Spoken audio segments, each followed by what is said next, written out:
in some of like the images that have been posted on social, there's like a huge difference in like lighting, and I think this has probably been one of the most impressive things that I've seen from closed playtesting.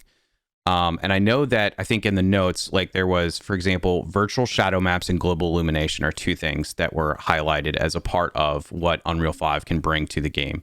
Can we first talk about virtual shadow maps? Because I think one thing that's really interesting is the contrast in forest areas and buildings and stuff like that. And you guys have been fine tuning along the way and adding different times of day and stuff like that. So for Nanite, the sheer amount of geometry poses challenges for the shadow rendering. Squad always had fully dynamic shadows because we might want to have a dynamic light source that moves, and then you want your shadows dynamically updating. But also because baking shadows takes an incredible amount of time, and so doing that on something that's constantly updating is a pain. But for using Nanite, that amount of geometry, you need a shadow system that does things a lot smarter to not be too expensive.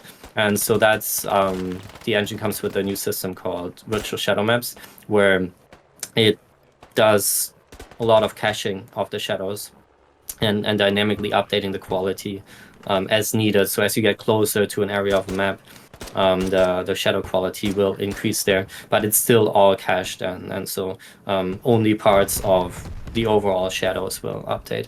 And one thing that allows us is to remove the maximum shadow draw distance. So another thing that was inconsistent on Squad before is that if your engagements are pretty close, you're going to have the same shadows, you and the enemy. But your engagements are at a really long range, especially at vehicle fighting ranges, you would see them not in the shadow because that's past shadow drawing distance, versus they are thinking they might be in the shadow of a tree. And it's just not rendered for you. And some of the maps had actually really low shadow distances. For example, Fallujah, it's 200 meters right now. It just gets too expensive past that because we had so many buildings. But with virtual shadow maps, we don't have that limitation anymore. So shadows draw indefinitely. They draw for the entire map all the time. And so we, again, increase this consistency between what you see and what the enemy sees. There's still tuning that we do on that, on how quickly it updates, because obviously updating is a dynamic cost that we're paying, right? The caching is a VRAM cost, but the updating is something that the GPU always works on. And so scaling that between low end and high end is still something we're tuning in right now.